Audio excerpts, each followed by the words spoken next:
Hello and welcome to my commentary on life. It's now Virgo season, the season of me.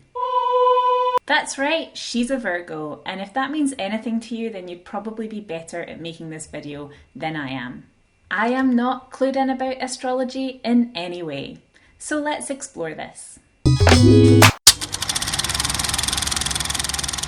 I remember horoscopes being this fun, quirky thing when I was really young. It was a good laugh to see what it said, but nobody took it seriously. But in the last decade, the seriousness around astrology has boomed. Certainly into my life anyway. I met someone in 2015 who vehemently believes in astrology and swears by its ability to predict the future. When she started to talk about it, it was honestly the first time since I was a child that I'd honestly thought about it. I had completely forgot horoscopes were a thing. And I have to be honest, I'm a skeptic. And I know what the believers are going to say.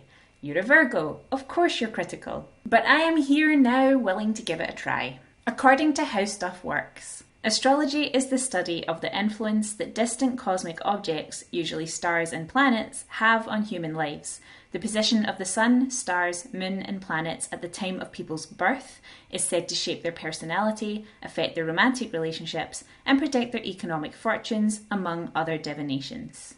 What's interesting about this is that when I was young, it was only about what day your birthday fell on. Now people seem to be interested in charts around the exact time and location of your birth. All of this informs your destiny, so let's take a look at who I am. I do that a lot on this channel.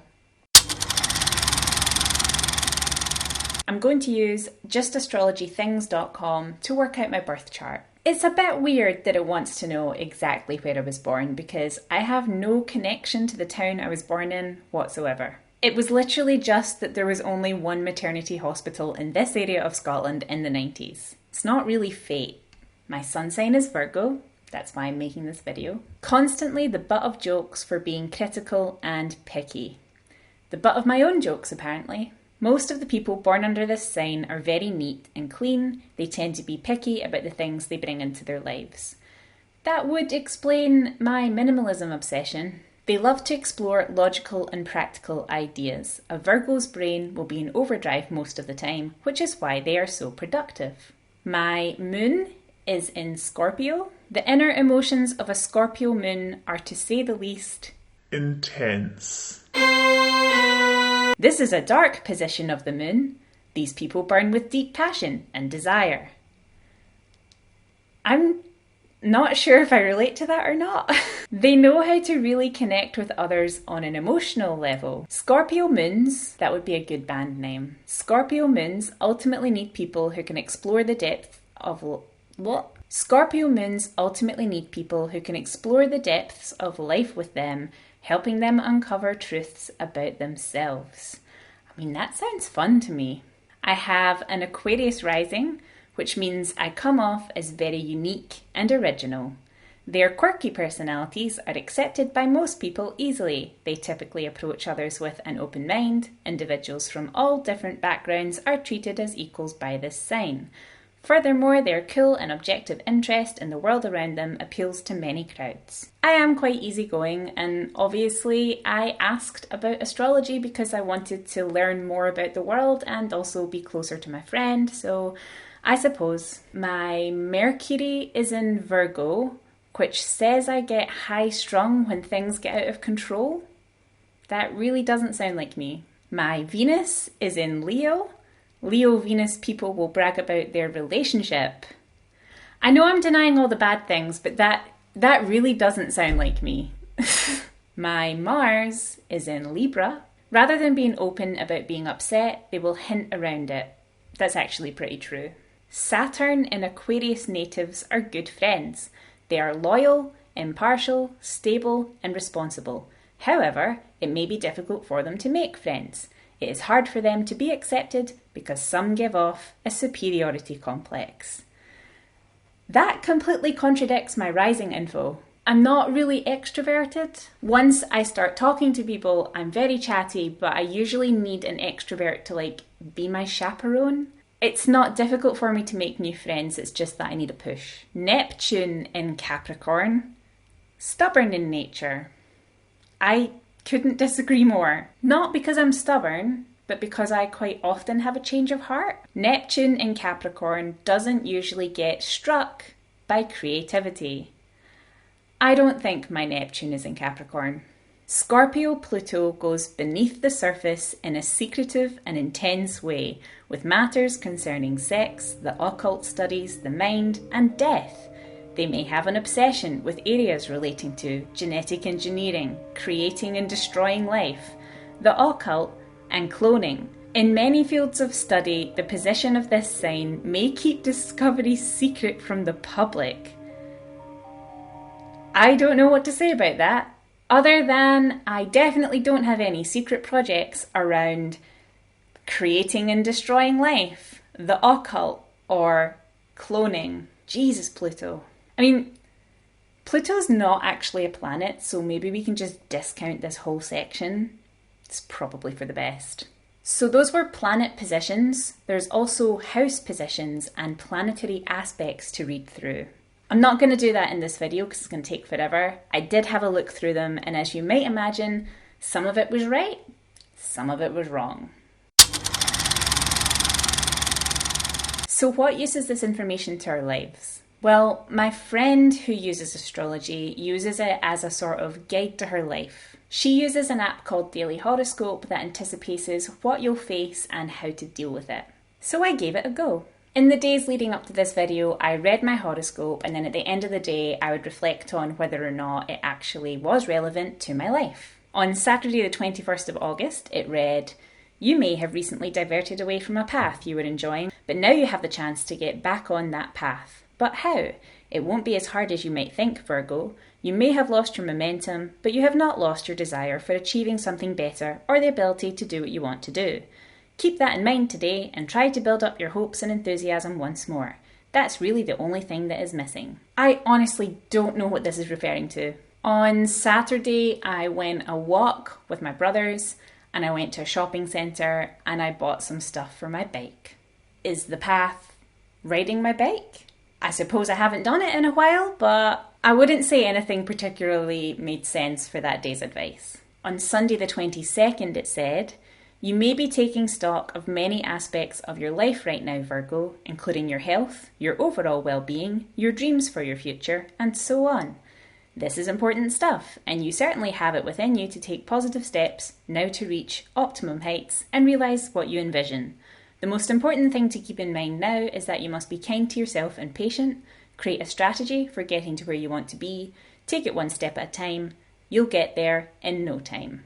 Again, this one didn't seem super specific to the day that it was talking about, and it really could apply to anyone or anything. I haven't really been taking stock. What does that even mean outside of a retail environment? To make an overall assessment before making a decision. Maybe it's referring to my decision on where I want to live. I want to move away from Scotland and I don't really know where I want to go yet. But I don't feel like I've been doing a lot of thinking around that. I haven't been taking stock. So I don't know if I can give it that one. Monday 23rd. Someone's suggestion for change in something you're working on probably is not meant to insult what you have already created, Virgo. You're very possessive of a certain endeavour because you have contemplated it for a long time, probably put a lot of time and effort into it, and maybe other resources as well. But what if this is just a really good suggestion that could make what you are doing even better? That does not take credit away from you. Your personal contribution, your signature is already on it. What does it take to take this endeavour even higher? So I am a freelancer. I work on creative projects constantly. Feedback is a massive part of that process. I don't have an issue with it. It's something that you do. It's good to get feedback.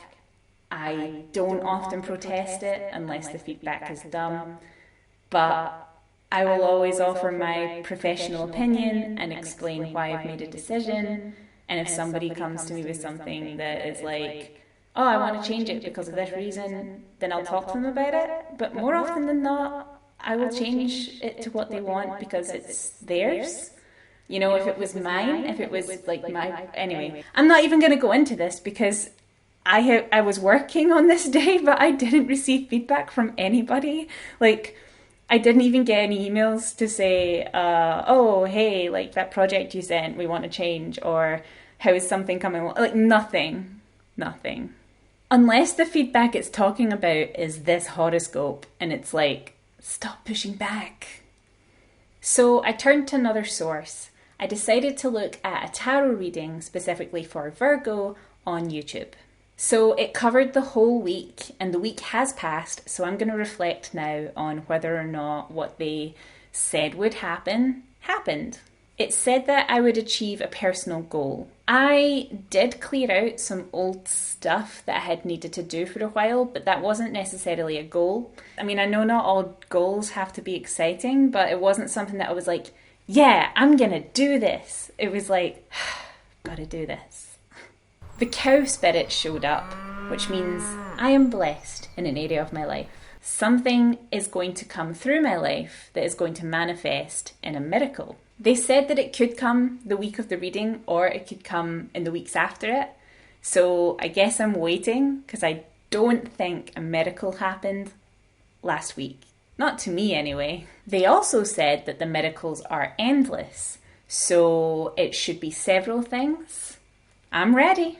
Apparently, I'm trying to manifest something into reality, and the cards said that it is time to do more, and I will succeed. Again, there was nothing that I could really relate that to from last week. It's all very like loose things in my head that I'm like, maybe it could mean this, but then it could also maybe mean that. So I haven't really figured out what that means. It then said I'm a leader of something, people are following me, I'm thinking differently about something, and that's good, and I should do it.